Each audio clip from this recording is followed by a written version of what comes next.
Bureau has 15,000 agents. There's only less than 250 of them undercover certified. I knew about hacking. I knew what services were running on ports. I knew what a buffer overflow was. What was the currency for hackers? What can you do? What can you hack? I was perfectly poised when one of these cases came in to hit the ground running. Once you start getting deeper in, once you start attracting attention, then you have to be prepared for that scrutiny. From being the first to infiltrate hacking groups to going undercover in an Al-Qaeda cell, Terry Rankhorn's career shaped some of the FBI's most critical moments in modern history.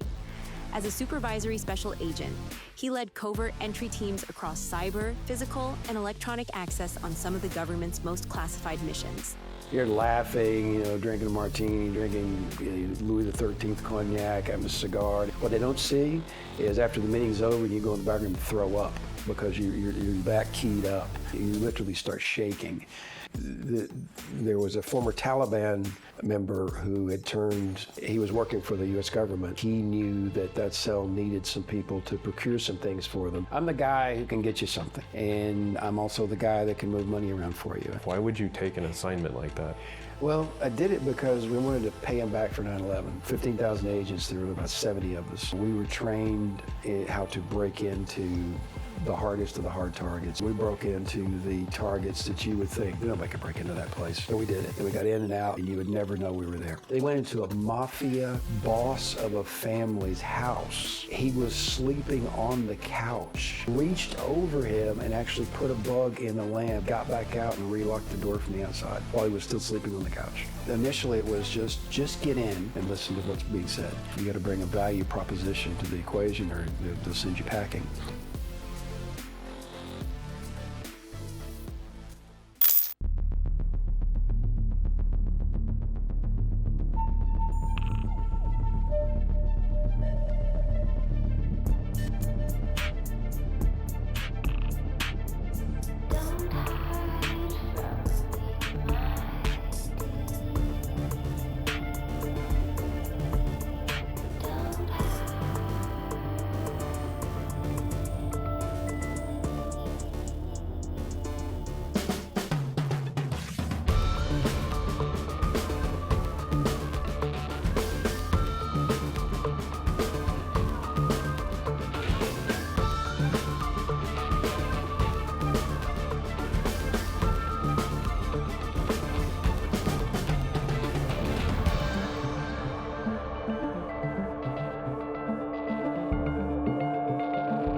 Terry Rankhorn, I appreciate you coming.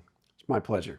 So you were the first former law enforcement officer that we've had on the show, and I'm really, really excited for you to do this. For me and this Warlocks, I want it to be, a 360 review: academics, intel community, business community, law enforcement, and not just hackers. So I really appreciate you being the first. Well, I'm honored. I'm honored to be the first former law enforcement person you're interviewing in this topic. So let's start from the beginning. Where are you from? Well, I grew up in a very, very small town in southeastern Tennessee. And if you've ever heard of the middle of nowhere, we'll go there and then go about another 5 miles, and that would be Graysville, Tennessee, which is in Ray County, Tennessee. So if you've ever heard of the Scopes monkey trial, where a teacher was imprisoned for teaching the theory of evolution, and it was upheld. That's Ray County. That's your school. Okay. Yeah, so that should inform some of your perceptions of Ray County in the 70s and 80s. And how far, just for me to help triangulate, about how far are we talking from Nashville or Franklin? Like hour away, hour and a half away? No, I would say probably Nashville, Franklin area would probably be, let's call it 2 hours, I suppose. Okay. An hour north of Chattanooga, hour and a half south of Knoxville. Okay. So hugging the eastern verge of the state. And so are you getting up into the mountains a little bit? It's very mountainous. Okay. Very mountainous area. populated by former bootleggers of the Prohibition era. And to give you like a really quick story, about the science and whatnot growing up. So I remember they were a million wives' tales, urban legends, and whatnot. And one had to do with the fact that if a woman who was pregnant was startled or scared by a particular event, or say a dog or a rat, for example, then her child could very well come out looking like a rat, which I swear to you, that was believed. And I remember being at like a little church picnic, and a group of ladies, older ladies, were telling the story about how, Susie down the street, she was pregnant, and a friend of her husband comes over, and he was drunk and rowdy and raised out all sorts of hell. And it so upset her that her child come out looking just like him. And now I was 10 years old, and I was aghast. I was like, are you people serious? And so I proceeded to explain to the esteemed panel of geneticists there how things actually worked. And again, that was Gen X, 70s, so what you got for that was a slap across the mouth. And so what population are we talking about? Under 1,000, under 5,000? I think my city was 5,000, perhaps.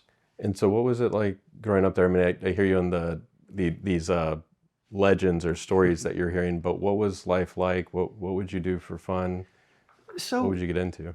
At the time, we were very, very poor, but the benefit of being very, very poor is you don't know you're poor as a child. I think everyone lives this way. In fact, one of the houses I lived in, the first real house, was a condemned house. It was condemned when we moved out because the second story had collapsed into the first as you looked at the house on the right. And so there was no theme parks or arcades or anything to go to. So you sort of, as people in Gen X did, you made your own fun. You set up ramps, and other kids laid down. You tried to jump your bicycle over them and whatnot. And oftentimes there'd be a parent come out and they'd stand there with their cigarette in their mouth for a few minutes watching you, and then they're like, "You kids be careful, okay?" And back inside they go. And in fact, I'm a huge advocate for keeping firearms locked up in a home where there's children, because what do you always hear? Like, well, I teach my kids gun safety. You can't teach a kid anything. That's like trying to teach a goat something. Right. They're going to do what they do. I remember my friends and I, we would go in my father's chest of drawers, take out his pistols, unload them, and then practice quick drawing at each other and firing.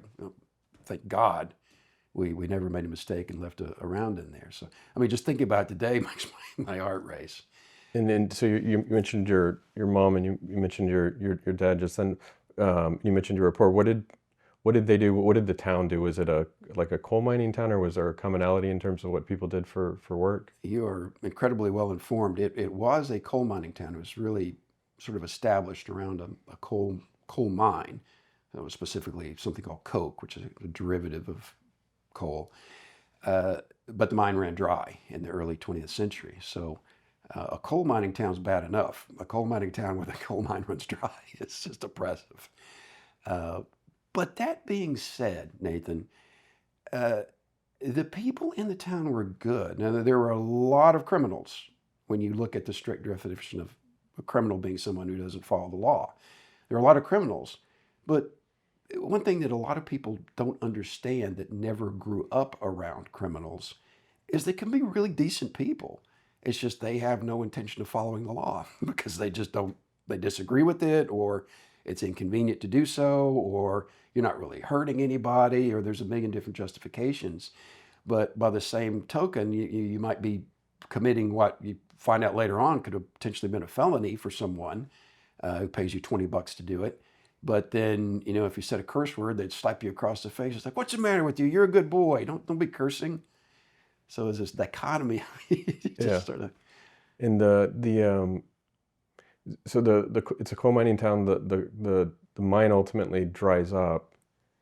And so what happens to a city like that? The jobs are no longer there. Is it just a city that's slowly dying and people are kind of leaving one by one? What is that? Well, it it sort of arrived at sort of like a homeostasis, I imagine, where that it died to a point, but then we were close enough to a different city called Dayton. We actually adjoined it, who had some industry. You know, the big industry there that you really aspired to was a lazy boy chair production facility. So that was what you really wanted to get. Or like my father, he had to travel all the way to Chattanooga for a job. He was a maintenance man in a grain processing plant. And back then, an hour commute was just, I mean, this was the 1970s and 80s where you could, you know, drive across the state in an hour. It felt like driving an hour there and back was a significant commute in that area. But he was a very dedicated man. I mean, he was just that typical Southern man of like, you provide. Doesn't matter if your arm's cut off, you provide for your family. And he would have driven to Atlanta, you know, if he needed to each day to provide for us. And so you can't take. He had his faults, but you can't take that away from him.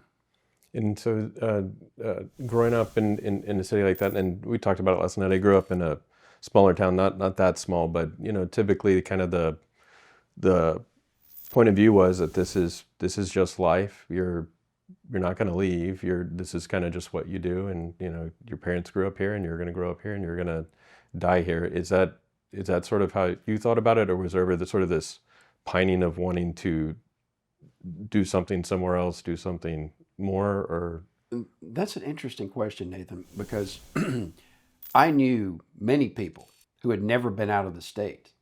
And I'm pretty sure I knew a couple of people. Like, for example, my grandmother, she couldn't drive a car. I had aunts who couldn't drive a car. I had a great uncle, he couldn't read and write. And they had never been out of the county. So yep. There was that inertia that you're sort of fighting against. But I don't know if it'd be accurate to say that television and movies and whatnot sort of gave me something to look at. And I said, wow, you know, what's this place, Paris? I'd like to go there. And oh, look, at the high school, they teach French. Maybe I'll learn French. And maybe I could go to Paris one day. And my father had been in the Army. Almost every one of my uncles had been in the military. Some had actually fought in World War II and one in Korea. So I thought, you know what? Here's what I'll do. Maybe when I get older, and all the boys, you know, you always played Army. You know, that was because this was before Atari even, so there wasn't a lot else to do except just sit there and stare at the sky. So I thought, well, this lines up perfectly. You know, I'll go in the military, and that'll allow me to go see places, because my father had actually been briefly stationed in Germany, and he would tell me stories about visiting the castles, and I thought, oh my God, that's awesome. I want to do that. So it gave me something in my mind to think about and focus on. The problem was, what they say is a goal without a plan of how to get there is nothing but just wishful thinking. Yeah. I lacked, if you watch South Park, it's like the underpants gnomes. Step one, think about where you want to go. Step two, question mark. Yeah. Step three, success. Profit. Yeah. So that was me. I was a terrible student. And quite frankly, it was because I was lazy. Although now, benefit of having raised sons myself, benefit of having spoken to child psychologists and whatnot, I realize now that I actually did have a learning disability. It's just through, you know, back then, you know, you just got a good talking to, or again, a smack across the mouth. It's like, pay attention. Why can't you get good grades like this kid? Did you learn you had dyslexia or something equivalent? It would have been what, and I don't think they use this term anymore, ADHD, you know, sort of inability to focus. You've got a million thoughts floating in your mind when someone's trying to tell you something. And we all have an aspect of it. For example, have you ever met someone, you put out your hand, you say, oh, I'm Nathan Sportsman. They tell you your name. And I mean, it's 2 seconds later, it's like, oh my God, what was their name? And that is a very small, not a symptom, but that's a small manifestation of what someone with an ADHD type syndrome has. It's just they have it all of the time. Someone will tell them 2 + 2 is 4, and they're like, okay. Like, wait, what was it again? It's because their mind is off thinking about other things while the person says their name. That's precisely right. And you mentioned you had boys. You also mentioned boys previously. Did you have siblings or cousins that? I had cousins, but I didn't really, because, so my mother was the youngest of 10 children. And I'd mentioned to you before that, Oh wow, that's a big family. well, yeah, and there was a fair amount of spread in age between the children. So, for example, my grandfather was born in 1889. And that's not, I'm not getting that wrong, 1889. My grandmother was born in 1898. So neither was born in the 20th century. This was my mother's side. So my cousin would be old enough to be my parent. So you just didn't, and again, back in the 70s and 80s, for anybody that's watching that grew up as Gen X, you didn't bother adults. You left them alone. There was usually no good could come of hanging around adults because you're going to get tasked with something or shoot away or whatnot. And so no siblings, and then your cousins are almost a generation older than you. So friends come from school or just neighborhood kids or something like that? Right. So I did have some cousins on my father's side that were roughly my age, but there was that 3 to 4 year gap where it's awkward to, what are you going to do if you're, 12 and this other kid's 8? There's not a lot of commonality. Right. And again, back then there were no Xbox. You couldn't jump on and play, Halo with someone. There just wasn't a lot to do that. And my mother had this paralyzing fear of, this was during the John Wayne Gacy era, and then the Charles Manson still was on people's minds. So, don't go outside, somebody's going to kidnap you. And that worked when I was younger, and then it sort of backfired when I was older, when it would just take off. But I had one close friend, who lived a mile away or so. And so he would be the person that, I spent pretty much my entire childhood. Had it not been for him, I guess I would have read encyclopedias. Did you say if it hadn't been for him, you would have been reading encyclopedias? Yeah, just as a pastime. Just as a pastime. And so and school wasn't really your thing. And so what did the two of you get up to? Would you consider yourself a good kid? Did you get into mischief? Like what did childhood look like? So we did get into mischief, and unfortunately, just from a very young age, I had this very unfortunate personality trait that I thought it was just absolutely hilarious to cause utter chaos. So, for example, my friend, his name is Matthew Jenkins, just a phenomenal guy. We're friends to this day. A wonderful guy. But he had older brothers, and his older brothers were always up to something. And so he had all the great information. He always knew that hack, that you just nobody else knew. For example, there was a telephone number you could call, and if you called it and you hung up really quickly, your phone would ring. And I mentioned to you my mother's paralyzing fear of, abduction or home invasion or anything, because anytime we're in the house, you had to have the doors locked, right? So my father was working second shift, so I snuck into a back bedroom. We had 2 telephones. And so I dialed that number, and I hear my mom, she's watching TV. She's like screaming my name, "Terry, get the phone." And it back then, there was no voicemail, so it just rang and rang and rang and rang. So finally I hear the chair squeaking, get up, and she goes, and I hear her pick the receiver up. Well, as soon as she picks the receiver up, I picked it up, and I was like, "I'm coming to get you and your boy." Real funny until she calls the cops. And then you had a police response there, and then they're on the phone with the telephone company, and you hear them, they're like, and then, and then they're looking right at me, So that did not end well. Did you ever, I assume on that one, the cops probably just gave you a talking to, and did your mom find out it was actually you? She most certainly found out. Yeah. And then they left, and they figured justice would get served, and it did. So, and did it ever escalate from there? Were you ever actually arrested or booked or anything like that for anything? Well, not for that. Not for that. Yeah, but again, you talk about cousins. The cousin that was the closest in my age bracket, my grandmother on my father's side, she was born in 20s or whatnot, so she was much closer in age. I could more relate to her than someone that was literally born in the Victorian era. She had a bad habit. Well, they had back then. They had terrible habits, like leaving loaded guns lying around, and she would leave rat poison under the sink. The pellets. And people had always told her, somebody's going to get killed. You got to get this rat poison out of here. Just put it up. And she's like, well, I don't want to put it up here. That's where I keep my food. And so my cousin, it was like a big family cookout. He's like, hey, I got a great idea. So we go in there. I was quite a bit younger.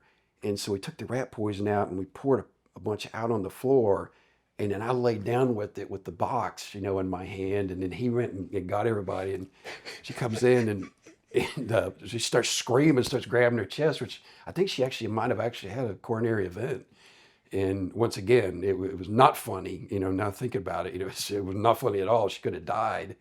And the adult response in the room was like a mosh pit. Everybody's trying to get a hit in on you. She's trying to get out of there. Like, that's not funny. And so you just had this degree of almost like a prankster, I guess, just trying to, like a joke and just have fun, but the adults did not find it humorous. Did it ever? Not in the least. Did you ever? Did it ever escalate to like theft or physical altercations? Was there ever any sort of arrest or anything that happened down the line? There was an arrest. I was never. Well, I stole one thing in my life, and it was a deflated balloon from a toy store, and I got caught doing that by my mother, who just raised an absolute fit. And thank God that happened. That was one of those great things in life that happens, because it made it crystal clear that you no matter what, if you're starving to death, you do not steal anything ever for any reason. There's never a valid reason. If you're in the woods starving to death and you find a cabin, there's food, you walk by it. It's not yours. You leave it alone. If there's a $20 bill, you leave. You don't touch it. And that really, really went to the core of my being. And so I despise thieves. So I was really happy for that. And then I just sort of developed a moral code of, again, back then, there was the law, and you understand if you get caught breaking the law, you're going to be in trouble. But the saying was, well, that law is BS. They'd be like, that law is BS. Who cares about that? So I wasn't as much some noble shining knight saying, oh no, that's the penal, such and such code says you can't do this. It was more of like, can't do that. That's somebody else's money. That's somebody else's car. You can't go breaking into that. Well, that poor guy may use that to get back forth to work. More driven by ethics and morality. Exactly. So I always considered myself very ethical. And you asked about arrest. I did get arrested, and what I got arrested for, I'll just say it was absolute BS. If you want me to tell you the story. Sure. But before you do that, I'm curious though on the ethics piece. So it was kind of instilled to your being not to steal, but just more in general. So what about mentorship or someone to look up to, someone to idolize in your childhood? Did you have that anywhere? Someone to model after? No, and I don't want to demonize my father, but again, certainly in the Rankhorn side, the men, you left the adults alone because nothing good was going to come out of that. So I didn't go to my dad and say, hey, Dad, can you show me how to change a carburetor on this? Because it wasn't a very pleasant experience. He's like, oh, come on. I was like, be quiet. Don't ask any questions. When I ask for a tool, hand it to me. So I wasn't really crazy about that. My uncles were all about that same age, and they had a rule. It was like, you can watch what I'm doing, just don't talk. And then because we lived in a more of a, not completely rural landscape, but more of a rural landscape, there weren't a lot of guys. You couldn't do a lot of stuff like that. And unfortunately, the ones that were hanging around were probably the ones that probably shouldn't have been hanging around and using as mentors, which I did. But even those guys, for the most part, had that sort of ethic of, if you're going to break the law, just don't victimize somebody. Don't go vandalize some guy's business or break his windows out because, A, what good's that going to do? And B, that guy's got to make a living. He's got a family to raise. Leave him alone. The worst, would do is we would get lengths of PVC pipe and put bottle rockets in it and shoot it at people. Unfortunately, we shot the mailman once, and that almost went catastrophically wrong. He did not appreciate that. So it was things along that nature where they were like, we're not really hurting anybody. We're not damaging any property. We're not destroying anything. We're not taking something that belongs to someone else for our own benefit.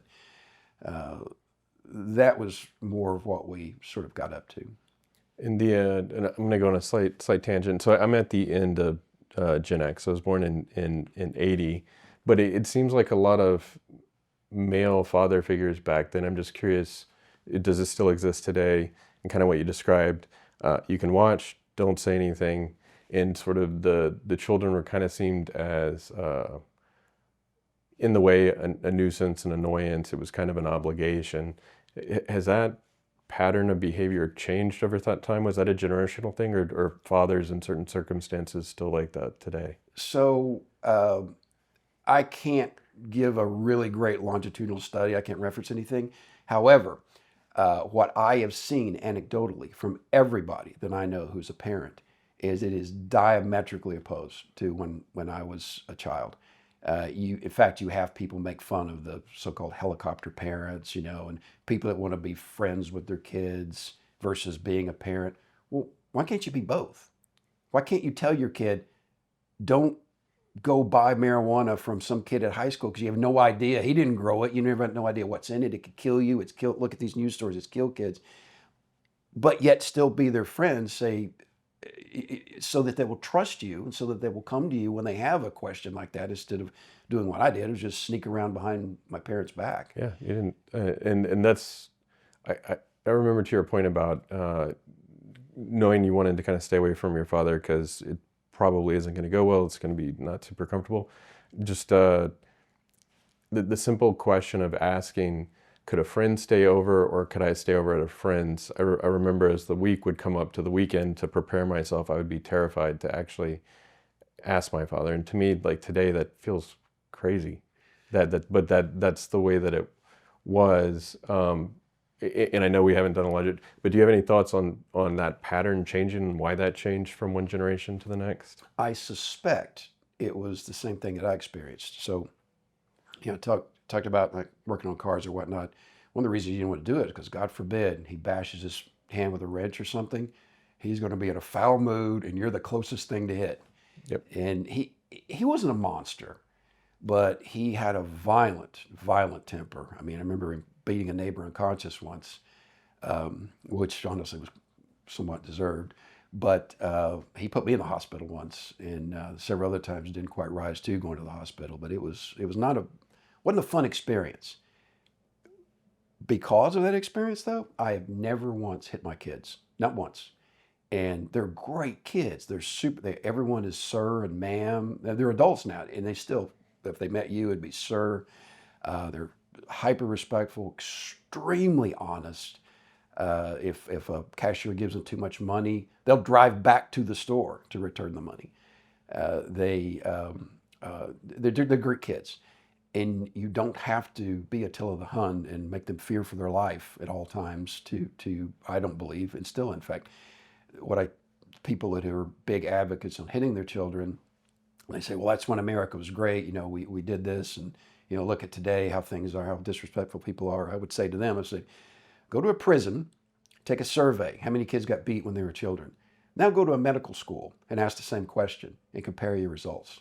Yeah. It's probably going to be significantly different. Yeah. And I stand by that. And then so for you, growing up, school, not super interesting. You also realized later you had some form of ADHD, talking about your parents. And so was TV, like you said, that was kind of the outlet to understand there is a bigger world out there, whether it's Paris or otherwise. And was it from TV that you decided that ultimately you wanted to join the Navy, or was that from, like you said, your father and his brothers being part of the military? So, right, TV, all 3 stations, which here today was all soap operas. So you got like one good movie a week. But yeah, that actually did. And I mean, this won't be a surprise to you. My absolute favorite were the James Bond movies. They would come on ABC generally on Friday night or Sunday night. And that was the gold standard. It's like, Dad, I want to do that. I want to go from this town to this city to this city and this city and speak those languages. And That's where I want to be. That's what I want to do. In addition, in forming my decision, my mother, for a very brief time before I was born, my mother and father lived in Dallas, Texas. And my mother was a secretary at the Dallas Police Department. And so growing up, there was a TV series called The FBI Files, Efren Zimmer's Jr. And I really enjoyed that because that was one she would actually watch with me. It actually sought me out and say, hey, you want to watch this together? And to hear her talk about it, an FBI agent was an NFL player, NBA player, military, Navy SEAL, all rolled into one, And I thought, wow, those guys are incredible. I wish I could be one of those guys. And she's like, well, don't set your sights too high, kid. There's not many of them, and they're very elite and very, and so that planted that kernel that seed in the back of my mind that like, wow, that's what you want to aspire to. And maybe I could make it to like senior manager at Walmart somewhere, maybe in a bigger city. Little did I know that, and now what I tell my kids and every young person, you can do essentially anything you want, virtually anything you want. I mean, if you're missing a leg, you can't be an NBA player, but that's a rarity. Cognitively, you can do anything. If you want to go to medical school, if you're going into high school, 9th grade, and you can't read and write, you could still go to medical school and become a doctor. You just sort of need to do some catching up, but you can do it. You just don't ever think that you can't, because you can. And I'm absolute proof of it. And that advice that you give now, but growing up back then, you watch this series, you see your mom has this, strong kind of positive view on these G-men, Mm-hmm. but you saw that, but you didn't necessarily know it's actually possible for me to become an agent. Just that's really cool, and maybe one day, like you said, you might become the manager of Walmart or whatever the case was. So there was still a limiting belief that you hadn't pulled out of yet. It's funny because my friends that were playing Army, they're playing, the siege at, Monte Cassino, or whatever, besieging the hill. I'd be the FBI agent there, And they're like, whatever. He's got a gun, let him play. It's funny that and these poor ladies, they deserved a medal, because I would be like 10 years old and I would call the local FBI office and ask them for an application. And they were the older ladies, and they were so sweet. And they're like, okay, honey, we're going to send this to you now. Make sure you fill all the blanks out. And I must have called them 20 times. And every time they were just like these sweet old grandmothers. They were just so nice. I wish I could find those ladies now and say, hey, guess what? Your patience paid off. And so when the FBI comes later, when did you decide that you were going to join the Navy? Was that you graduate high school and kind of now what? Had you decided even years before you had graduated that that's what you were going to do? How did that come about? No, I wouldn't say it was a spur of the moment decision. Actually, a friend of mine, and we had both received letters from the Navy saying, hey, you know what would be just great for you is to join the Navy. You get to see the world, you get to do all these different great things. And so I considered it, but my friend came to me and said, hey, this is great. Look, we got a program. We could sign up together and join the Navy. We could go to boot camp together, and that way we're not just alone. And I thought, well, you know what? I think that pushed me across the line, and I think I'm going to do it. And of course, at the 11th hour, he decides to seek other opportunities. But if nothing else, I always pride myself on being a man of my word. And I was like, nope, I signed up. I went to the processing facility. I took an oath. I'm going. And what year is this about? 86. Okay. September the 3rd of 1986. So we're still in the height of the Cold War. I went in under Reagan. Okay. And then so you enlist. How does that work? Do you take what is it called? The ASVAB? Do you get to select particular areas that you're interested in? What did you choose, or did they just put you in where they put you in? What did that look like? You're correct in everything you said. You take what's called the ASVAB, which is the Armed Services Vocational Aptitude Battery. And even though I had horrible grades in high school, terrible grades in high school, oddly enough, I did reasonably well on the ASVAB. How is beyond me. It's the providence of the good Lord, I suppose. But it qualified me for a fairly broad spectrum of jobs that I could apply for. Now, when you arrive at the MEPS, the Military Entrance Processing Station, I was the sucker from the farm that walked in. They saw me coming. So my wife, who went in the Army, she had graduated college first, so she was completely informed. She knew exactly what to expect, and she knew exactly what to ask for. And when they didn't give it to her, she's like, "Okay, thank you very much. I'm leaving." And they're like, "Oh, hold on a minute. That's just what we tell the suckers. We like to cut a your jib. So here's that thing you wanted." Me, no. It was like my interaction was basically, well, "What do you got?" And they're like, "Oh, well, we've got this. This is what you want." And I'm like, "Well, yeah. If you say that's what I want, I guess that's what I want." And what was that you thought you wanted? Electronics technician, because I was like, well, I think people that work in electronics, they probably make $20 an hour. That's a fortune. And at the height of my father's career, he made $26,000 a year, so roughly $13 an hour. So, man, I'd make more than my dad one day. And I thought that was all the money in the in the world at that point. And I thought, that sounds great. Sign me up for that. And then what happened from there? Are you sent to a ship? Are you sent to a naval base? Like that feels so broad. You could be placed anywhere in the fleets. Where did they send you first? So they asked me one additional question. They said, "Hey, just out of curiosity, of course, if they need somebody for submarines, would you willing to volunteer for that?" What's an 18-year-old guy going to say? He was like, "No, I'm afraid to go."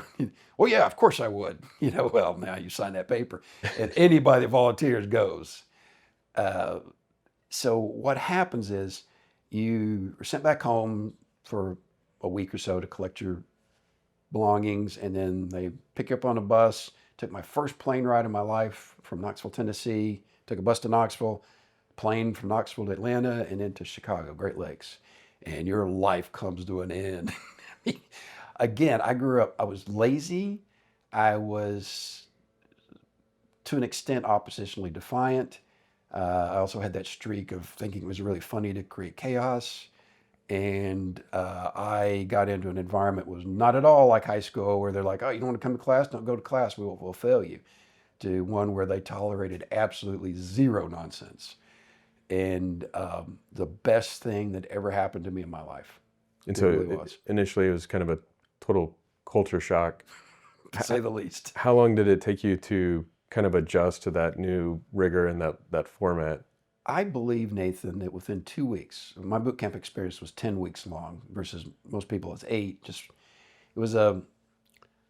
It had to do with when you got there, was there enough people to form a company, they called it, that would go through. And so whereas boot camp is 8 weeks long, you might sit around for 2 weeks waiting on your class, which those are 2 hellish weeks to get going. So about 2 weeks into it, by the time we classed up, I had really started to understand one fundamental truth about life, which was they had no idea the bad part of town I grew up in. They had no idea how I behaved or performed in high school. They had no idea of anything. Day one was September the 4th of 1986. And this kid seemed squared away. He did everything we told him. He actually did a good job over here. Good kid.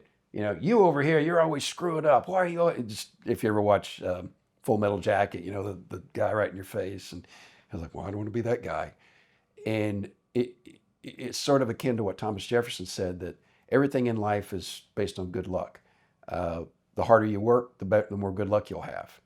So it was like, do what you're supposed to do, pay attention, work hard, don't screw around, and life becomes immeasurably easier and more fun. Because nobody really regardless of what a kid says, nobody wants to be the kid that was always in trouble, always suspended, or anything like that. They do it as a means it's a coping mechanism for them.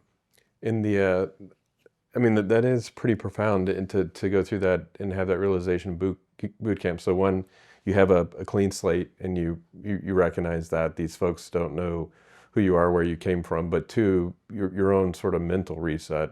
Was there you mentioned that realization happened probably in the first 2 weeks. Was there some sort of profound event that happened? Was it just over the course of the 2 weeks that you came to, like, how does a mental shift like that's that big happen that quickly? Could you point to any event? It was just a daily occurrence of, I mean, it wasn't quite as bad as in Full Metal Jacket, but it was in the ballpark. So again, either it was happening to you or it was happening to a guy to your left or your right, and you realized, I don't want that.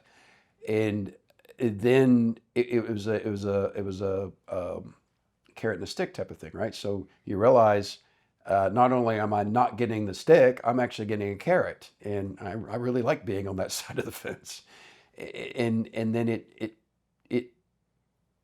it's a positive spiral. And like Vince Lombardi said, winning is a habit. Unfortunately, losing is a habit, but winning is also a habit. So when you get used to doing the right thing, when you get used to doing your work right, putting in that extra 10% effort to turn a mediocre job into an outstanding job, or 5% effort, then you are rewarded. There's a reward mechanism to it, and it feels good, and you like being that, and you like being successful. Everyone wants to be successful, and if you give someone a clear path, and that was one of the great things in, like, say, in high school, it's like I actually did want to do better.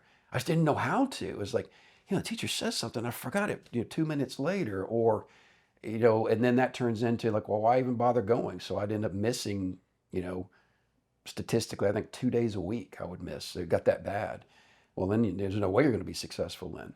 So, but yet when I'm in an environment where there is no missing school, there's no such thing. If you're sick, you go see the doc for 15 minutes and he gives you a bottle of Motrin and tells you to get back and quit complaining. I mean, those guys, you could walk in with a knife stuck out of your chest and be like, oh, it's the hypochondriac again. So there was none of that nonsense. So you got your job done, but yet you realized, hey, getting your job done brings a very nice reward component along with it. And for folks that are either maybe older where they couldn't join or just for whatever reason in their life, what advice would you have for them to be able to develop those atomic habits if they don't have the opportunity to go into service? Is there another way that people can develop that skill set without joining the military if that for whatever reason isn't an option? Oh yeah, I'm sure there are. Again, you have someone who's missing a limb or has some sort of debilitating, perhaps mental issue that they can't, or a variety of reasons. In fact, it's funny, I think my number is correct on this. It's something akin to 85% of the current population of military age adults are ineligible for military service. And that has a great deal that has to do with medical marijuana laws in states, which is completely illegal at the federal level and as well as in the military. So that sets them out. But there's also other issues. So very, very, very. I don't see how we actually staff the military at that point. But there are other things people can do. And it really comes down to the first and foremost, you have to be honest with yourself. You have to be completely, utterly honest and saying, why did I just get yelled at by the drill instructor? I mean, threatened, and I'm standing here shaking. It's like, well, if I'm being honest with myself, I screwed this up. I know I screwed this up. I can sit here and make a justification or an excuse and defend myself and plead my case or whatnot. But it's not going to do a bit of good, right? And you have to be honest with yourself about that.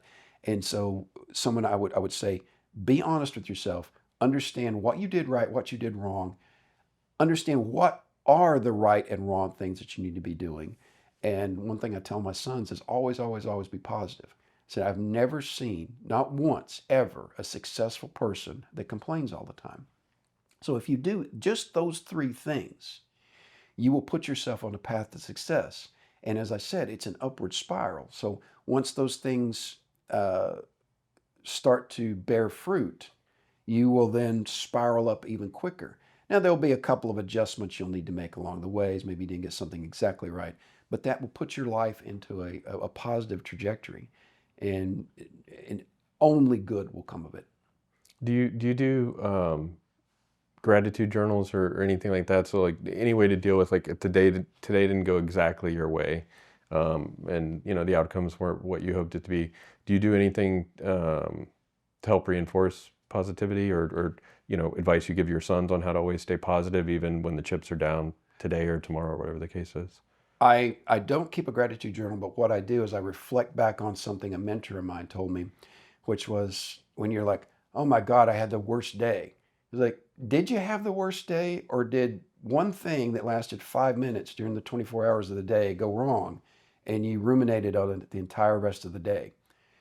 And again, being honest with yourself, when somebody hits you with that, you're like, huh, you know what? That was right. I was struggling with ticketing an airline flight, and I messed it up. I made a mistake, and I got charged, and I'm trying to get my money back, and it was a process, and I was on hold forever.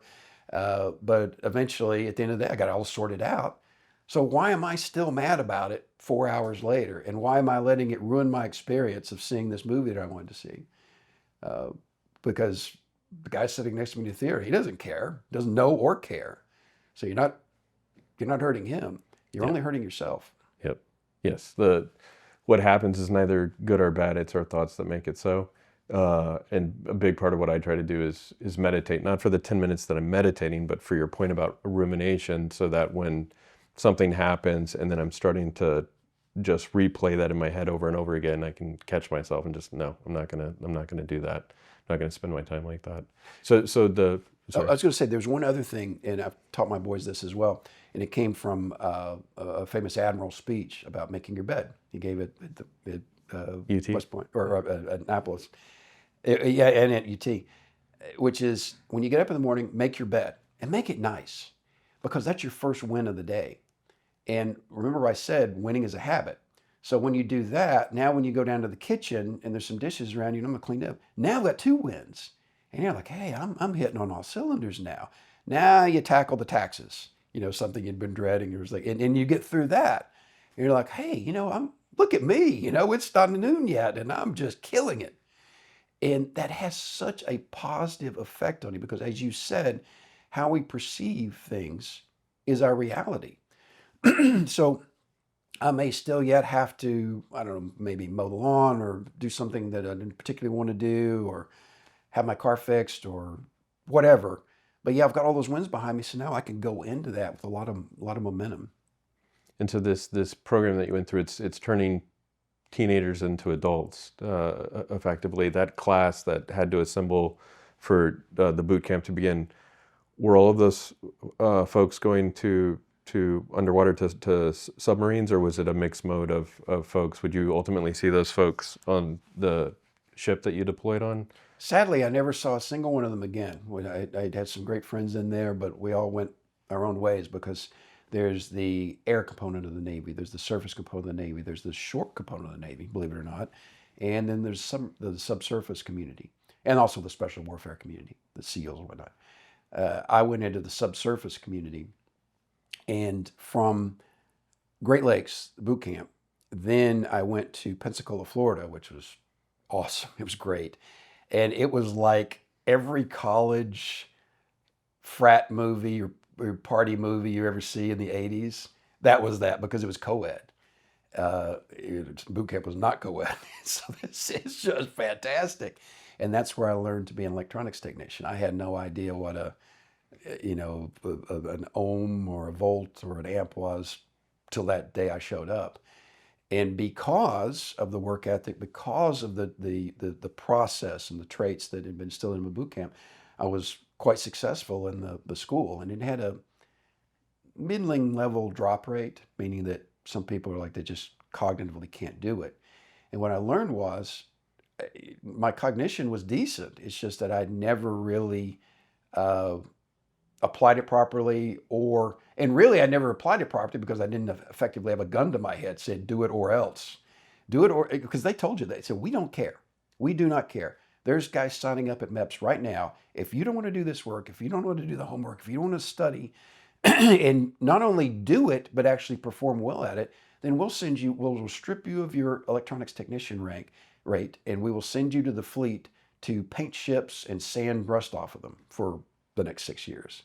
The choice is yours. And I said, well, that's an easy choice. I think I'll choose to do this. From there, I went to Groton, Connecticut, which was not Pensacola, but and that was for submarine school, where that you learn to be a submariner. And where's Roderick? Is that north of Greenwich and Stamford, or? Yeah, sort of due east. It's on this, of course, on the coast. It's sort of between Providence, Rhode Island, and maybe New York City, sort of midway in between. And is that still where they do the submarine school to this day? To this day, they've never done it anywhere else. I would have guessed like Norfolk or San Diego. Why Crawford, Connecticut? I have no idea. I would have loved it to have been in San Diego. That would have been fantastic. But it was more back toward the boot camp environment. And it was, of course, not co-ed because women weren't allowed into submarines until the last couple of years, which I applaud them for doing that. They could make a great contribution. But it was a whole thing, and it was very, very serious. They said, listen, you are going on to a $1 billion craft that travels very, very deep in the ocean.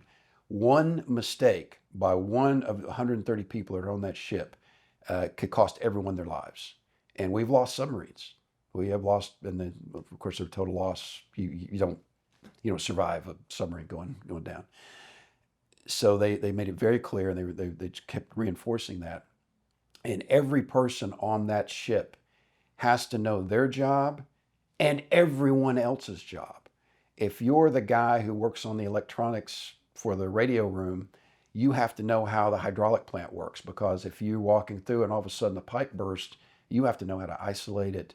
You have to know how the immediate actions to take. If there's a fire, everyone's a firefighter, because in here we run from a fire. There's nowhere to run on the sub. You run at the fire to put it out. So it was a very, very sobering experience to say, listen, at that point, the Soviets are not your enemy. The ocean is your enemy. The Soviets can shoot a torpedo into you and cause the true enemy to come kill you, but the true enemy can also come in due to carelessness and kill you. And the submarines we've lost were not due to enemy action. They were just catastrophic system failure. And how long was submarine boot camp? I think it was eight weeks, I believe it was. And was there any washout rate or deselection process? Because it feels like for, in a plane there's a parachute, in a boat there's a life raft, in a submarine there isn't anything, and so it's very close quarters, claustrophobia, where you would try to zero in on people that would not be able to handle that. Was there any sort of washout rate, or? It was minimal, and the people that did wash out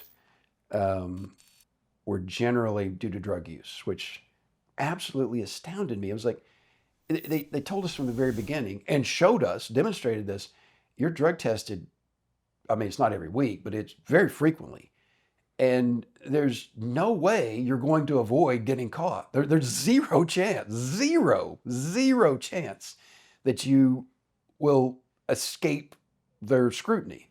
So why are people, until the day I left the Navy, people were being kicked out? It was always, I think, always marijuana use, maybe cocaine, but it just always baffled me. It's like, why would you do something where you know you're going to get caught? But they did it.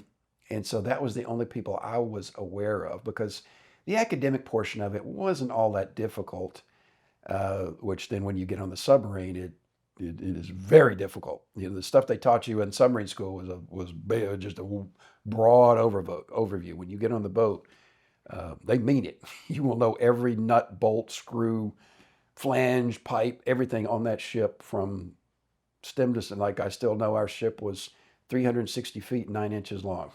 So I still know that. And similar to your initial sort of more basic training boot camp for the Navy, did you have a second revelation and any big takeaway from the submarine school? It all built on the foundation that was erected in boot camp, where that, again, sometimes you had to make slight adjustments and like some of the prank type stuff. Whereas at Pensacola, I mean, that was the norm. Again, it was like a college campus. It was great. In Groton, again, they tolerated absolutely zero nonsense. and someone had left a room in the barracks the night before they transferred out. They graduated school and left. So I went in, and you know those big gulp cups from 7-Eleven? Yeah. Well, I'd filled one with water, and they had a bathroom in there, and I'd put it above the door jamb. And a chief petty officer, who was a very senior enlisted, had walked in to inspect the place, and it just soaked him. They had essentially a criminal investigation, interviewing everyone about what happened, who did this, who was seen around here. And it was like, oh my God, I'm going to go to the brig for this stupid practical joke. The prankster coming out in you again. Well, it went right back in and stayed in, because I was like, these guys are not playing around. And so after that, you get deployed to the Pacific Fleet. Yeah, I think you're based out of Honolulu. Do you know if you're going to go on a boomer or an attack sub? Do you get to pick? You get to express a desire, and then they tell you, no, you can't have that. You're getting this. So, for example, I was raised in Tennessee. Well, when I was right after sub school, you go to like a really short follow-on school where they teach you not just electronics, but this specific piece of gear. That's what you're going to be, is your primary responsibility. And during that time, they say, okay, these are the boats that are available. The USS Tennessee was still being built and was almost finished. And it was a boomer, a ballistic. You have amazing research skills, because the submarines were fast attack. Some people call them hunter killers. Hunter killers, yeah. Or boomers, aka ballistic missile submarines, which are nothing more than floating undersea platforms that could end the world. I mean, you have enough firepower on there to take out literally several hundred cities with like 10 times the blast of Hiroshima. Several hundred. So really, you're just make sure the boat doesn't sink, so you can float around if you ever had to launch missiles. Fast attacks are a whole different ballgame. The boomers, they would go to sea for 3 months. They would come back, they would get a month off, and then the other 2 months were very, very light casual duty, maybe some schools and whatnot. Fast attacks, I remember one year we were deployed 320 days out of the year. So much different op tempo. And being deployed, you work 13 hours a day. And then even when you're not working, they find some stuff for you to do. So it's exhausting. It's 7 days a week. It's a grind. It's a grueling grind. Now you become extremely close with your shipmates. To this day, they're extraordinarily close friends. In fact, I'm having dinner with one tonight that lives here in Austin. And I had done some research on the hunter killers, like 69 tons of displacement. They could go 30 knots underwater. But I did not know what you just said. I had assumed that the boomers would be the ones that would be on these long deployments up to a year and only come back to port every now and then, but it's the opposite. And the hunter killers are the ones that are deployed longer. And so the USS Tennessee, it has your state name to it, but it's not quite ready yet. And so did you choose an attack sub? Did that get assigned to you? And no, I asked for, they call it pre-commissioning. So the full crew is assigned, and the boat is just being finished, and then it goes through what's called sea trials. So I thought, that'd be perfect. Because the other thing, because I'd done well in they call it A school, your initial school, and it was a challenging school, and I did well in it, and I thought, you know what? Before, I'd never even considered having a college degree. And I thought, you know what? I think I could probably go to college and be successful. Well, the guys on the boomer commands, they could actually go to college. They had classes, because again, they're just driving circles in the ocean, that you could actually get college credit. And you couldn't get your full degree, but you could really substantially push the football down the field. Fast attacks, there's no chance of that, zero. So that was one of the reasons I wanted. So I asked for the Tennessee, and they're like, you're not getting it. You're getting, you can choose the USS Olympia, or you can choose the USS Honolulu. And there was there was 2 spots on the Honolulu. So I thought, well, I don't want that, because then somebody from my class will go with me and won't be as lonely. Again, divine providence turned out to be literally the best submarine in the Pacific Fleet. I mean, we were multiple winners. We have awards across the sail, and we won all kinds of platform awards. In fact, we won one, which was the Meritorious Unit Commendation, which is awarded by Congress. which that's the unit equivalent of like a Bronze Star. We talked about this a little bit last night. The book "Turn the Ship Around" about the USS Santa Fe. Why was the Honolulu? Why was that crew so great? What about it was special? Great question. So there was a captain who was aboard. The captain is the head of the ship. Technically, his rank was commander, but he was a captain. And his name was Tom Flanagan, Annapolis grad, Naval Academy grad. One of the most squared away humans I'd ever met in my life. I received invitations to run the Ironman triathlon every year. So he had everything. He was the full picture of a naval officer. And he instilled a culture on that boat where that the cool kids are not the football players or the kids in a rock band or whatever thing like that. The cool kids are the straight A students. So you had people competing with each other to demonstrate their knowledge of ship systems or ship operations once you're underway, so that you literally had people competing not to see who could run the fastest 440, but see who knew the most facts about the ship and who was the most adept at their watch station, performing their job. And the inspectors from squadron would come on to do these different inspections, and they would just leave with their jaws open saying, I've never seen a ship crew perform like this. They were very, and anyone that complained was ostracized. It was not what you did. You know, if you were complained, you were viciously made fun of. And you learn very quickly, it's like, well, keep it to yourself. Yeah, complaining is not a strategy. No, it is not. And so, how did he do that? Like, do you remember the small little things? Like, could you give us some examples of like how did he make the crew be that committed to knowing their stuff and taking pride in it?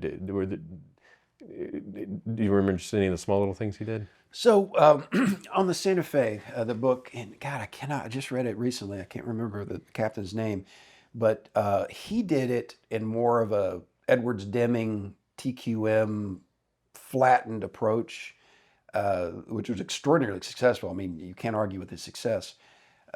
Commander Flanagan, he did the more traditional top-down naval approach, where that he cultivated that in his officers, in his senior officers, and then they propagated that down. And then we as enlisted would look at that and say, wow, you know, look at the respect he gets. Oh, this guy really dropped the ball over here. Now he's sort of in the doghouse for a while. So let's do it. And so what you had is you had a lot of people would take ownership, and they would say, you know, don't touch my Periscope.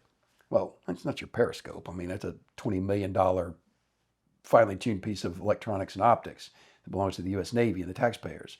But if you're the person that is the maintenance, you know, you have the maintenance ticket for that, and that's your thing, it became your Periscope. That, hey, don't touch my Periscope.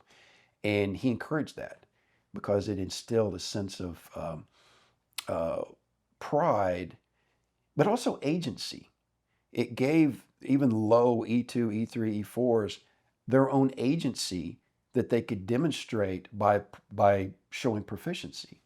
And it was applauded and when you have the man that's in charge of a nuclear submarine taking interest in you, the brand new E4, looking at what you're doing, he's like, why'd you do this? Why'd you do this? Why'd you do that? And you're looking at it, and you know this man's reputation for being, you know, like I said, triathlete, Mensa, you know, everything went together. And he's looking at you, and then he's like, good job, son. And you're like, oh, wow, seriously, really? And it's a very fulfilling and rewarding occasion, you know, to have the captain of the ship look at you and then actually give you the thumbs up. Thumbs up, yeah. And so that agency, it gives them a sense of not only ownership but also accountability to do a good job. And okay, I'm really glad you said that, because one of the problems I had in the FBI near the end was the FBI's management system, their training, their management, mentoring, and whatnot. Management was, and leadership was, devising systems that could catch employees screwing off and identify them, and then properly, you know, remonstrate them, to correct their behavior. True agency and true accountability has to flow organically, like they did on the Santa Fe, where that I make you so proud of what you did that now you don't need me to constantly check on you, make sure you stayed at work the hours you're supposed to, make sure you did the maintenance on that thing. You're so proud of your Periscope or your hydraulic system or whatever it is that people have to get out of your way to keep you from keeping it the best in the fleet. Yes, and so to reflect back to you, so to your point about the FBI, so one way to, in terms of accountability, to deal with folks that are goofing off or doing whatever is to set up monitoring and then grab the ones that are doing that. Another way to deal with it is to ask the question, why is that happening to begin with, and how do we help people feel more responsibility and ownership to their job, that we don't have to monitor them. They understand the mission, exactly what we're trying to do, and that's also how you could solve a problem. Is that what you? That is exactly what I mean.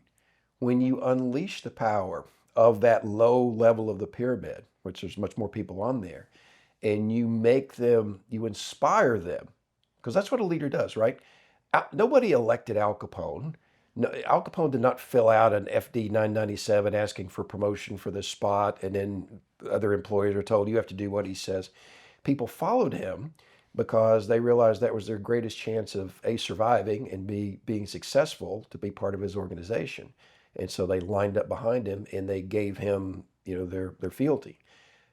That's what I'm talking about. Again, there was no, of course, he'd probably kill you if you defied him, but they volunteered to be part of that. So what you want to do, leadership, is exactly what it says. It's leading people toward a goal and allowing them to have their own agency, have their own pride in what they're doing, without coming along. Like my last command in the Navy was again diametrically opposed to that, and it was, that is not your Periscope, that is my the senior leadership, and it was like, well, then you fix it then. Tell me what's wrong. Tell me what you want me to do. That's what that builds, is that attitude. All right, fine. Tell me what you want me to do. Well, do that stuff that you do, which is. People will wait around for specific and deliberate tasking versus understanding commander's intent, and then they get to figure out how to hit the goal. Exactly. And that destroys any organization. When you set up a system where that basically they're in a POW war camp and they have to be told to do every single thing, and then it turns into a game of like, well, he never technically told me to do this, so I'm not going to do it. Versus like, I'm not going to do this. Look at that thing over there. It's squeaking every time someone turns it. And that won't do. My Periscope is the best Periscope in the Pacific Fleet. In this first ship, the Honolulu, you mentioned almost or even longer, almost a year deployment. Was that under the Honolulu or was that under the Houston? That was the Honolulu. And how many times were you deployed under this captain? Well, he left about, I want to think, 4 or 5 months after I arrived there. But he had already set the tone for the culture. And the most senior officer that I reported to was a guy named Bill Geary, again, Academy grad. And he was one of the first guys I think that I truly looked to as a mentor, because the man was absolutely brilliant. And he always had a process where that it wouldn't matter if bullets are shooting through the window right now. He's like, okay, what's our situation? Okay, our situation is this. We're taking fire from over there, so we need to evacuate this area. We need to suppress that fire, so we have these 3 options. I believe of these options, there's this. But he would do that with everything, no matter how small or how large. He was calm as a corpse and deliberate and brilliant, and had absolute integrity. In fact, I remember one time he absolutely let me have it for doing something wrong on a drill. And then afterwards, he came back to me and he's like, I just realized something. You didn't do, and he did it in front of other people. He's like, I just realized something. He's like, I absolutely chewed you out for this. You didn't do anything wrong. I misread the procedure. I mean, not many leaders will do that. Right. But that defines a leader. And this person that you looked up to, the captain who left 4 months after you had joined the ship.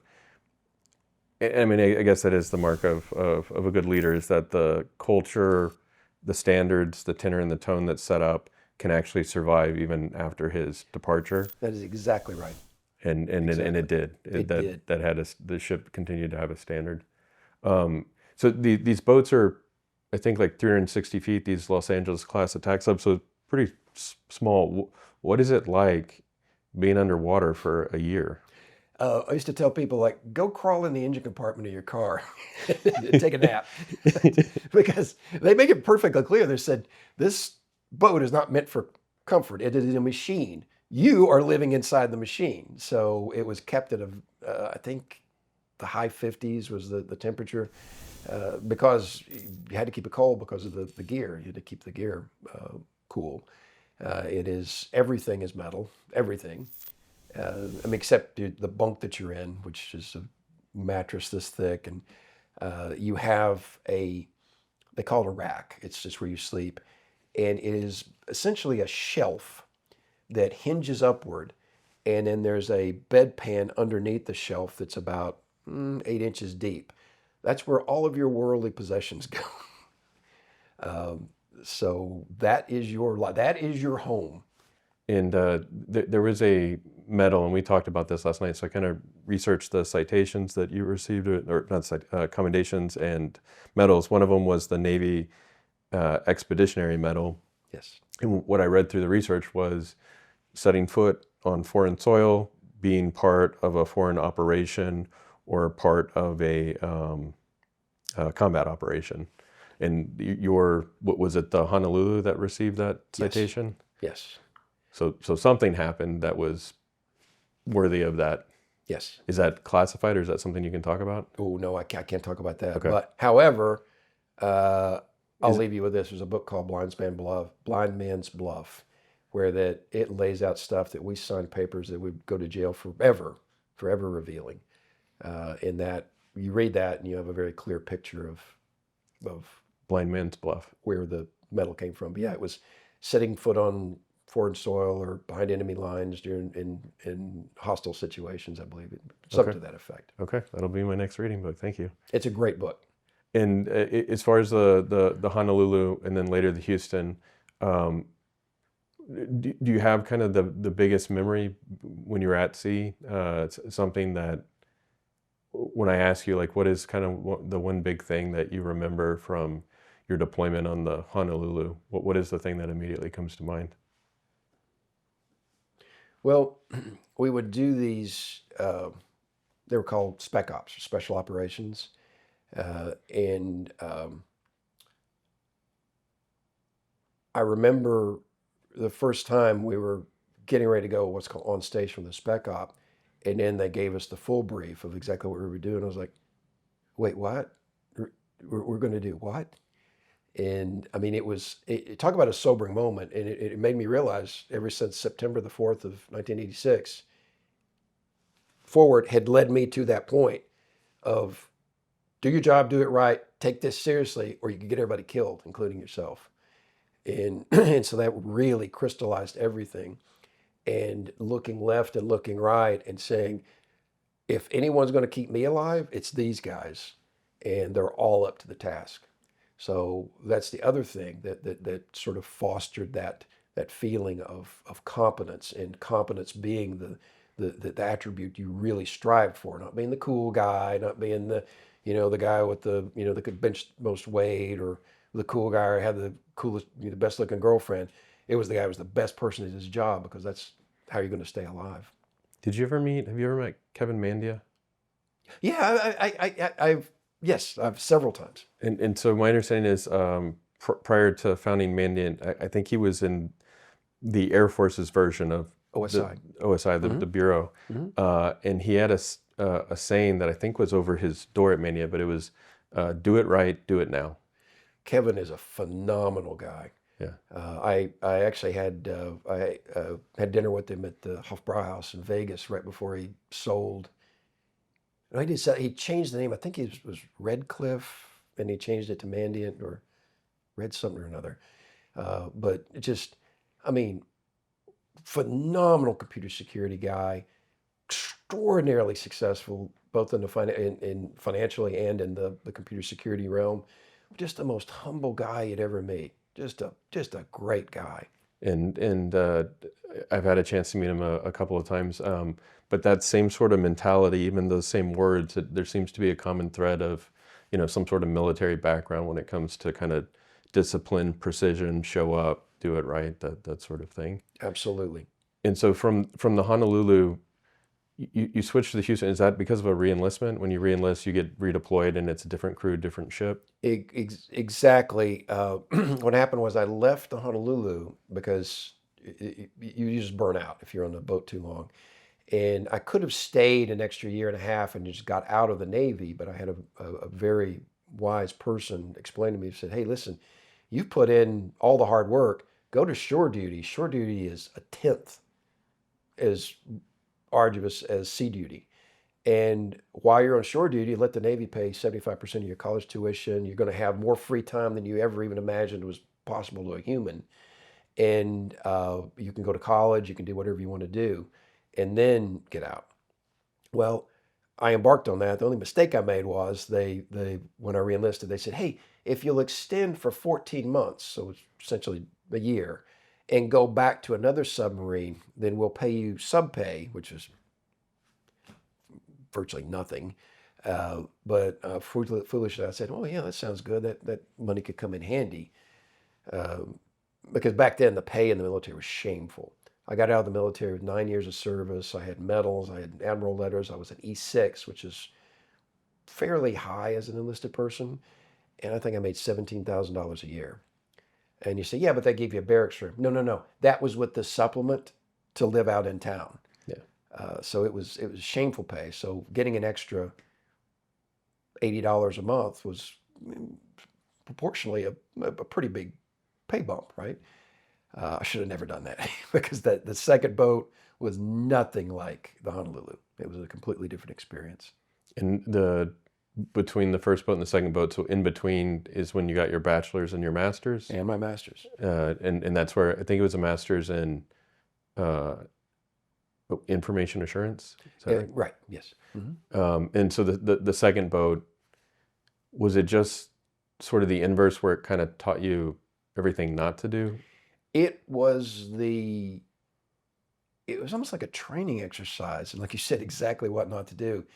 There were some great enlisted men, actually the doers, the blue shirts. Some really, really great guys on there, but they were so beaten down by the higher up chain of some, at least a couple were not convinced they were just sadists. They would just decide to fixate on someone just for the pure pleasure of ruining their life and like trying to take a strike from them. And the results were the proof of the different management systems. They almost lost the boat. They took on, due to doing the evolution wrong, they actually flooded the boat and they almost lost it. Wow. And then, all the inspections, we would just barely pass. And there was one good officer that I remember on there, and it was clear that he was just treading water till he could get the heck off of there and go somewhere else. And so, 96, you're leaving the Navy. What ultimately made you decide not to reenlist, but to start looking for work outside of the military? So a couple of factors in that. It was 95, and I didn't have a super positive experience on the second submarine. It just wasn't I didn't find it a very pleasant environment.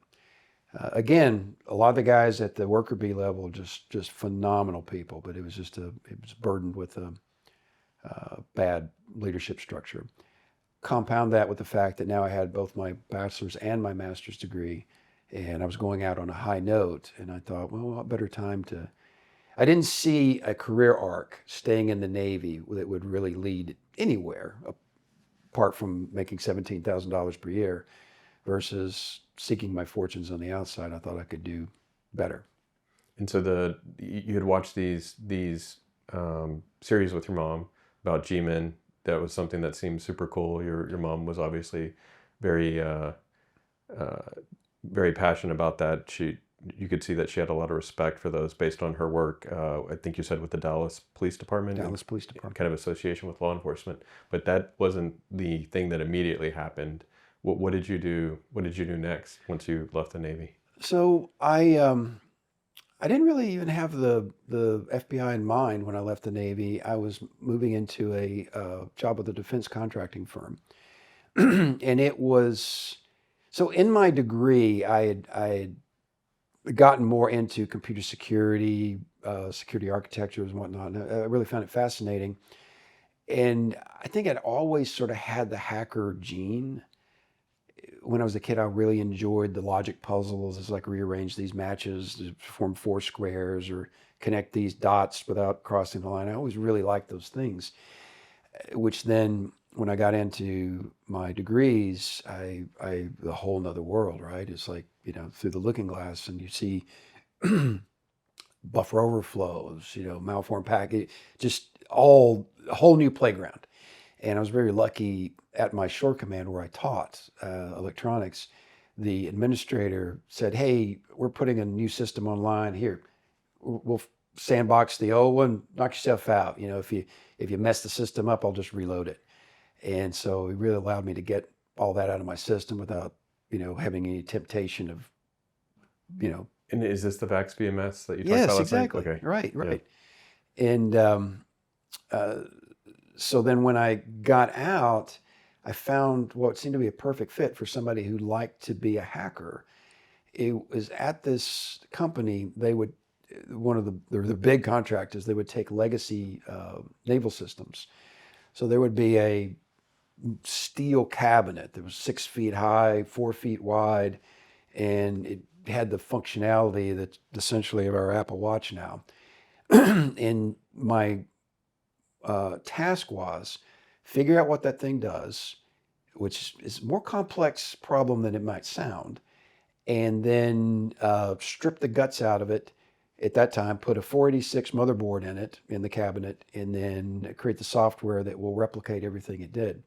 Wow. Now, I say that's a more complex process than it sounds, and it's because the people who originally made those systems made the documentation intentionally confusing, sparse, or in some cases just flat wrong. So you would read through the technical manuals and you would see a page, okay, this is for the general purpose computer for this. It would be a line saying input. It'd be a big square saying processor output. You're like, well, that did a lot of good. So you would have to go back through and there are a lot of things you had, a lot of processes you went through to back solve exactly what was happening. And sometimes you found out that there's some Easter eggs in there or things that just made absolutely no sense. And maybe 80% of what it was doing wasn't even used on the output pins anyway.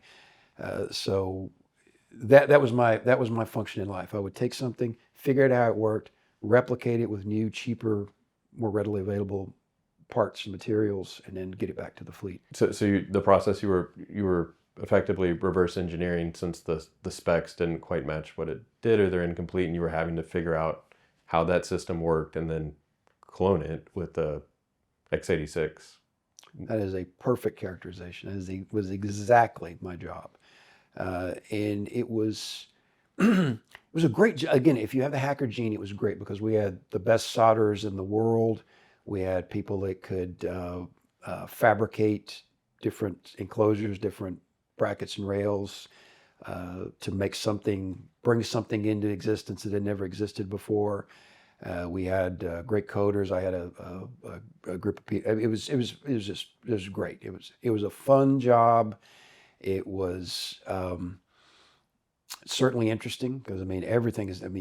What you're doing here will have absolutely no bearing on the next piece of equipment they come in because it may be navigational equipment versus electronic warfare equipment versus God knows what. And why were they doing it? Was it to take what would be probably very expensive equipment and seeing if they could streamline and kind of commoditize it with standard parts? So you nailed it. So, for example, there was a particular piece of electronic warfare equipment, and the power supplies popped like popcorn. Every time they messed with the reactor and adjusted the electrical buses on there, you would lose one power supply. Well, those power supplies were like $60,000 per power supply. Whereas if I take, and you also had significant heating concerns because of I mean, you basically had a Goldberg machine. It was, one step past what Charles Babbage designed, with the wooden gears running on these things. Where now you take something that's, I could buy 500 motherboards and power supplies for the cost of one power supply. That was, and it would probably fail 1/10 as often as the other one. And then we could replace a lot of the equipment. The drawers that were in there were just enhanced fan bank, and now you don't have the heating issues. It's just win-win.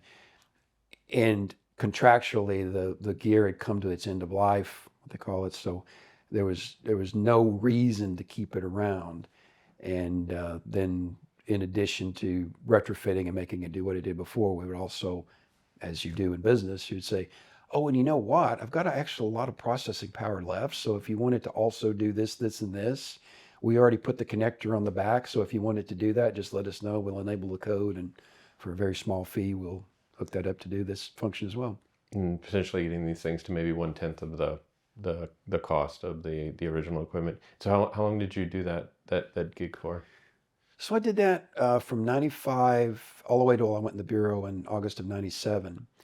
And again, I love the people I worked with. They're the best boss in the world, just great guy, or two guys. They're unfortunately departed now.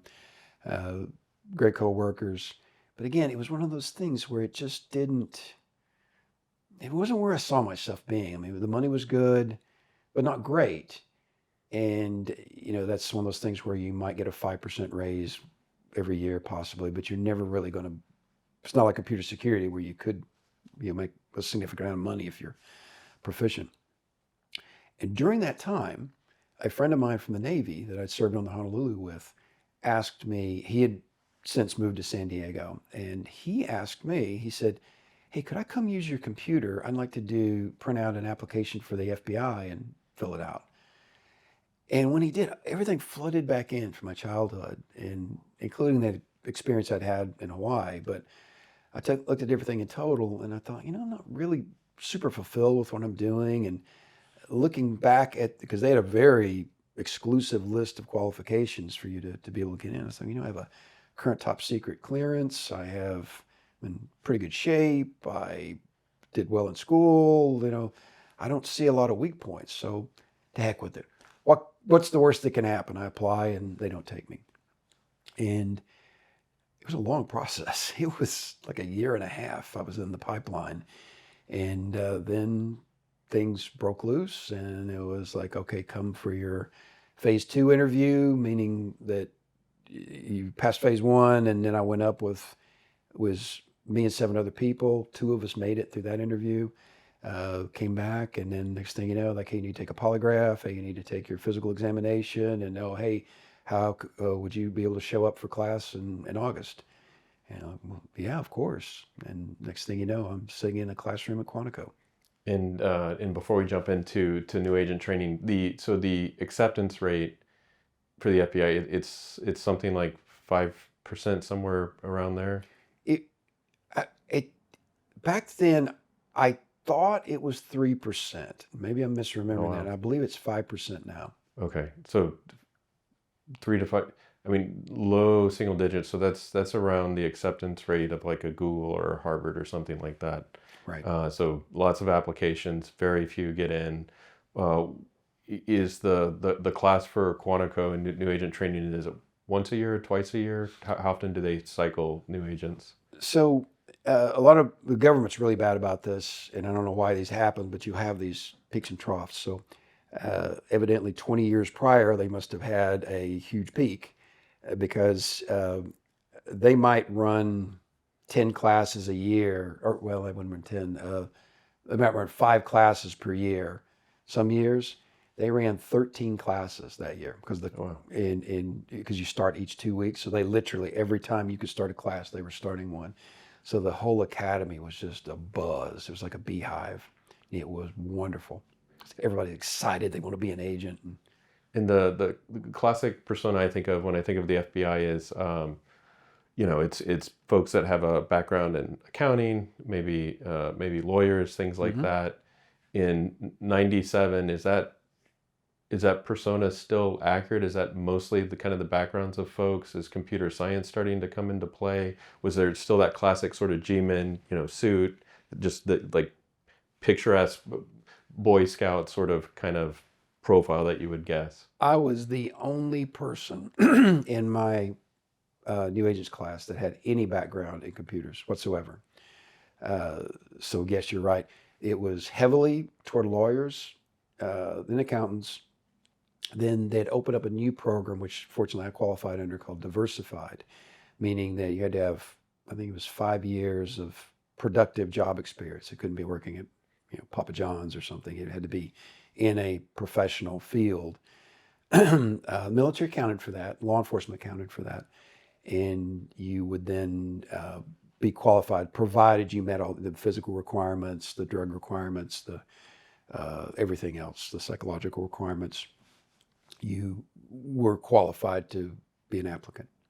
And similar to either Bud's training for the SEALs or CAG and in the Army, the pre-selection where they review your application, they decide if they're going to take you in.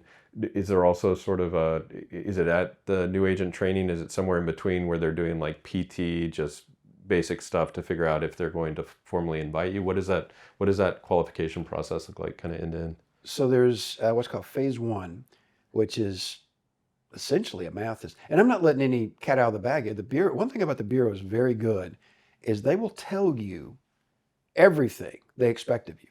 And they mean it. They really mean it. So they'll give you a guide that says you will take a test. It will essentially be a math test. And it was pretty much basic math. It may be a little bit of algebra in there, but it's an extraordinary time crunch. So you might have an hour to do it, and there may be 55 problems. So you need to be on your game.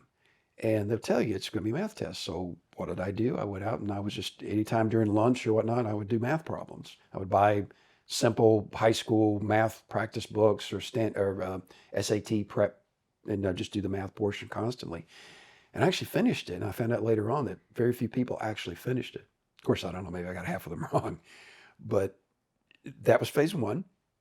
And then they have you do a physical test to make sure that you're not 300 pounds and won't even be able to make it a lap around the track without having a heart attack. Because the physical requirements, they actually surprised me. They were challenging. I mean, you had to do, I think, like 10 pull-ups. You had to run 2 miles in 15 minutes and 30 seconds. Well, it doesn't sound bad, but there was a sprint component and sit-ups and a couple of other things, which taken back to back to back to back, it was a challenging physical requirement for someone who is, for the most part, academically inclined, which most of the applicants would be. And then if you do okay on that, then you go to phase two, which phase two, they showed you a guide and they said, you will be asked the following questions. Name a instance when you were unfairly accused of something at your work, and how did you deal with it? And you have 2 examples, and then, or maybe name the classic. Name your weakest trait. Name your second weakest trait. Name your strongest trait. Name your things of that nature. So I really put a lot of work and thought into that, and so I go to phase two, and then they also have a where basically you're given a case which you read, and then you have to write a persuasive paper, basically to the prosecutor saying, this is why I think we should pursue this case. And I was a decent writer, so that was no problem. But the interview part of it, we're sitting in a room, and 6 of the 8 there were all officers that served together in the Army, and they had their little cabal. And they're quizzing each other on, like, who was the second director of the FBI, what year was Machine Gun Kelly arrested, when was Dylan? And I'm thinking, Jesus, I don't know any of this stuff. I'm finished. And I go in the room and I sat down. I was like, well, I guess this is it for me. And they started, not only were they the same questions, they were in the same order and they were verbatim. And I was like, well, yeah, this, and just walked right through it. And it didn't seem that challenging. And then I found out later on that of the 8 people that went, only myself and one other person passed the phase 2, and everyone else was invited to seek broader horizons. Wow. And on the presenting a case for the prosecution that needed to be persuasive, did they expect or train on sort of just case law and the notion of precedents and anything like that? No, and I probably missed some meat on the bone on that, but it was more along the lines, they laid out the facts of the case. This person has been doing this, and we've observed him doing that. And I think they gave you a snippet of the law, like most of the FBI follows or enforces Title 18 U.S. Code. And okay, Title 18, for example, Title 18, Section 1030 is the computer crime law, Computer Abuse Act.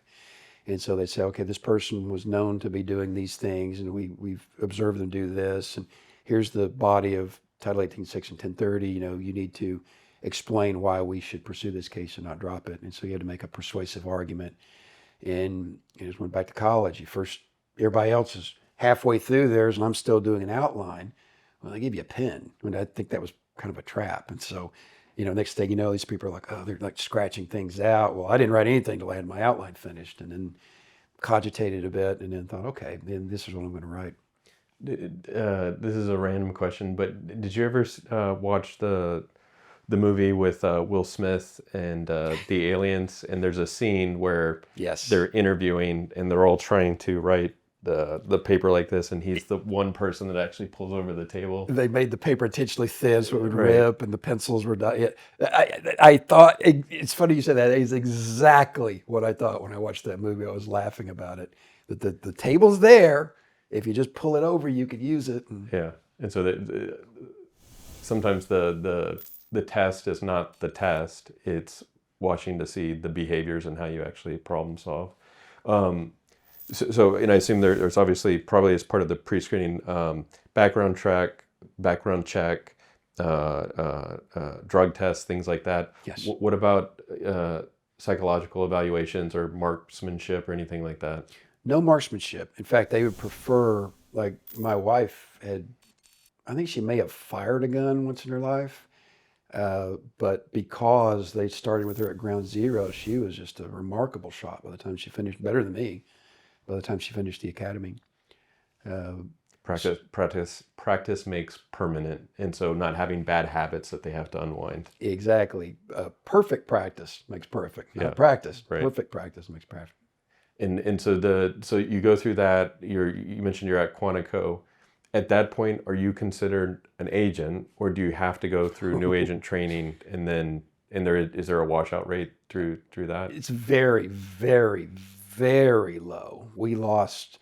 You will wash people out of your class, and it's almost entirely due to injuries, because it's a tough. I mean, we had one poor guy that he scored a perfect 50 points on his physical fitness test, broke his back during the test. He just didn't realize it. He'd actually cracked the vertebrae badly, and it began severing a nerve, and so he had to be taken out of class a week later. Are you climbing over walls, and that's There's some of that. Like if you watch Silence of the Lambs, it's called the Yellow Brick Road. There's that component, but it was a really terrible component of the test where you're lying on a gym floor on your back, and they blow a whistle, and you have to spring up, and then you run an obstacle course on a slick gym floor. And heck, I injured myself. I didn't break my back, but I injured myself on that because you're prone to slip and fall doing those cuts. But he had zero body fat. And so when he rolled up, his spine in contact with the hard gym floor, it actually cracked a vertebrae. It was tragic. But we had someone on that, they call it the shuttle run. She fell and literally split her kneecap in half. It took like 6 months to recover, and so she was rolled back into our class. And so it was almost always. I saw one guy get booted completely, just for unbelievably bad judgment. He every weapon they give you, they tell you to treat it as a live weapon, and it was a blank weapon. And so during the briefing, we're getting ready to do a raid on a trailer park in what's called Hogan's Alley, and the thing goes off. We look around, and he's like, "Oh, sorry, just me. I just want to see what it would sound like." Well, out he went. Yeah. Yeah, you're sent home at that point. Yeah. So it's rare to wash out of the academy, once you make it to there. But they make it crystal clear: you are most certainly not an agent. You are and it's very touching. It's one of the greatest moments of my lifetime when you finally graduate and you walk across that stage. And I got to shake Director Free's hand, who's the greatest director the FBI's ever had. And you get your creds, and you almost fall down the steps going back looking at them that, hey, that's me, that's my name, that's my picture, and it says this person is an agent of the FBI, special agent. And you go back down, you're in your suit, and then you're stood up, you turn around, wave to your families, and then you're marched down to the gun vault. And you have 10, 15 people that basically tell you guys are worthless losers, you can't hit anything, you're never going to be an agent. And now they're standing there super solemn, and there is a gun there that's your gun. It's not just free for all. There is a gun that's assigned to you. And you walk up, and the guy's he's completely stoic, his face. He grabs it, spins it around where the barrel is back toward him, but he's holding on the top. And it's like a knight receiving their sword. It's just the pinnacle. That was the greatest day of my life at that point. It was just phenomenal. In the they have tons of questions. So the training itself, before we get to the graduation and this being a pivotal moment in your life, that's about 4 or 5 months of training. I think now it's 6. I think they've lengthened it a bit to about 6. And there was another agent there, Amanda, who you met during new agent training, and this person eventually became your wife. And, she did. She's here today. How did the two of you pair up during new agent training? What did that look like? So the class is extremely close. The only thing I've ever seen that approached it was the crew on a submarine. And how many people were in your class approximately? It was 40 to 45, Okay. I believe. And of course, you're going to have some people that might be the weak wildebeest in certain social interaction skills. Some people might just barely be making it on shooting. Some people might barely be passing the physical test. Everyone has their strengths. Everyone has their weaknesses. But usually the bell curve is pretty normalized. I mean, most people fall within there. They're passing on fitness tests, they're passing on firearms, they're passing on academics, and they're reasonably astute at social interaction. But you come together and everybody supports one another, and then there's certainly a lot of ribbing and poking fun at one another, but it was never really malicious. I'll tell you, there's a really quick funny story. This is when my wife first noticed me. She actually thought that I was a funny person. There was one individual in the class who may be the smartest person I've ever met in my life. She spoke 12 languages. Oh, wow. 12. And she spoke 5 fluently. Her father was an Italian language teacher, so he knew a couple languages. His mother was a British language teacher. She knew some language and had actually taught her father English. That's how they got together. And then this woman was a distillation of both of their intellects, and then add in a bunch of other things as well. I mean, she was off of the scales. You're talking 200 IQ type of person. But she was super nice, just super, super nice. But she would do things like, she was hyper analytical, so she would ask a lot of questions. I mean, a lot. And so the guys on the back row, who were the guys on the back row in the school bus growing up, and they were the football players and whatnot. They were funny guys, but they would poke more fun than I thought was fair at this person, and it kind of didn't sit right with me. So I found out they were running a pool for who would ask the most questions in class. And so I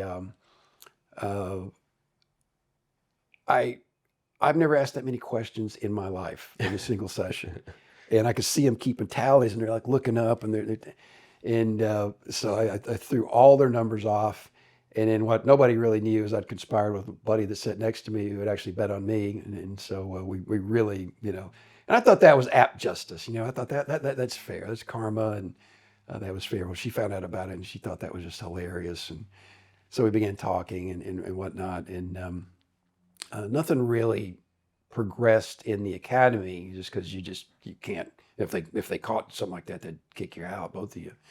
But afterwards, she went her way, I went mine. I was like, hey, if you ever want to get together, let me know. And it wasn't long after that we began dating. We dated long distance, and which was easy for me because San Diego was my adopted hometown. So I'd be more than happy to fly down and see my friends and see her, and it ended in marriage. That's where that was her field office when she got out. And she was former Army, you were former Navy.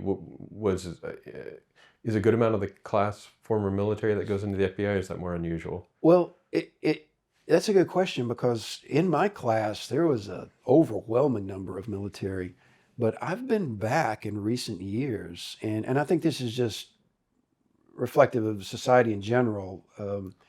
Amanda and I were at something near Veterans Day, and they asked for all veterans, please stand up, and it might have been 5% of the entire room. I was shocked it was that low, and I think that tracks with the academy classes. Academy classes as well. But there is some level, because Quantico is down in Virginia, but isn't it on a Marine base? It is. And is there a reason for that? That's kind of interesting that's where it is. So the Marine base is mammoth. It's absolutely gigantic. And back in the 60s, the J. Edgar Hoover had negotiated with the Marines. It was like, hey, you got all this land. Could we have some of it? And they were happy. Like, fine, there's less stuff we have to take care of. And plus, the FBI had a very, very strong brand back then, which has unfortunately suffered over the years. And that all culminated with the creation of the FBI Academy. And through your own new agent training, was there ever a point over those months that you either thought maybe this isn't for me and you started to question the process, or was it more reinforced the further you went through it? Was there ever a point that you were at risk of getting kicked out for whatever you were? Yeah, it was plenty of times I thought, well, I better start looking at flights home, because, like I said, I injured myself on like the second day, and they were not big on mercy. So it's either you can make it or you can't make it. And so I actually ran a fit test with a fractured leg, and I made it through it. And then I collapsed afterwards, said I can't do this. And my leg was starting to swell, and they took me to the doctor or to the hospital, and they did a bone scan, and they came back and said, your leg's fractured, right? And so, which I didn't, but I surmised it as much as it hurt. And the main guy, the head counselor at the school, took a look at everything and said, son, we rarely do this, but if you want to be an FBI agent so bad you'll run on a fractured leg, we're going to keep you in your class. And fortunately, I had a passing score on the test. It wasn't a great score, but it was a passing score. So I was able to, pardon the pun, hobble my way through the rest of the academy. And so those instructors, I've never been in the military at all, but from what I read, BUDS training, it's very much sort of a negative feedback loop. They're trying to get you to quit, and that's Yes. kind of the goal. Mm-hmm. If you look at CAG selection process, from what I understand, it's neither positive nor negative feedback loops. They're just there to answer questions, and if you ask them anything, the answer is always kind of just do your best. Where do FBI trainers fall on? Are they giving words of encouragement? Are Yes. they trying to get you to quit? No. There was one guy there who I just despised, and he saw himself as a BUDS instructor. Guy had never been in the military in his life, and I won't mention his name because I don't want to speak ill of somebody that can't defend themselves here in this forum, but he was that way. Everybody else was the polar opposite of BUDS, where they're like, hey, you made it through the hard part. You got in this seat. You're going to be a valuable agent. We need you. We need you to replenish the ranks. listen, what can we do to help you pass this? What can we do to get you through this? And I mean, they had a physical trainer on staff, a licensed physical trainer. If you didn't make it through that school, if you didn't make it through the academy, you really needed to look at yourself as to why. And then so you got through that process and kind of bringing it up to graduation. So you said that you got to shake hands with director? Director Free, I have a picture of it. And then you're brought into this room where everyone has their own gun. There is a gun assigned to you. You've shot at the entire academy. You shot at the entire academy. And so this is 97, 90. So was the Glock the standard issue back then? The Glock was the standard issue, the class after mine. Okay. I was the 6 hour. Okay. So you graduate the academy. It's one of the best days in your life. And what was it that was? Can you just kind of describe to me the emotion or the feelings that you had going through that day? So it was that fulfillment of that feeling of one day I will, one day I will, one day I will.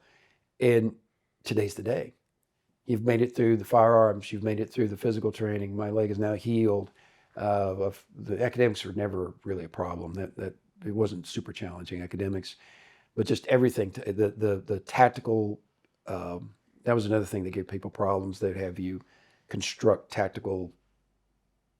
I call it assault, I guess, of going into different residences or buildings and whatnot. And so that was another thing that gave some people problems. But for whatever reason, that didn't seem that difficult for me at that time. But now everything has come together. Everything is done. I've passed everything. And in front of God and country, and I just shook hands with the director of the FBI. I've sat down. I have the creds. I have the badge. I have that. It's mine. It's like I said, you become a knight. You become a samurai. It's you. You are now one of the ranks. The two counselors, the class counselors who are agents, you are now equal to them. You are an agent just like them, and you idolize those guys. They were like supermen, and you're in a suit. I mean, it was perfect. It was absolutely perfect in every respect. Were you able to share that experience with your mom going back to those series that you watched together? I was not. She was in very bad health, and for a variety of reasons, it just wasn't possible. But did she ever have a chance to know that you did become a G-Man? She did.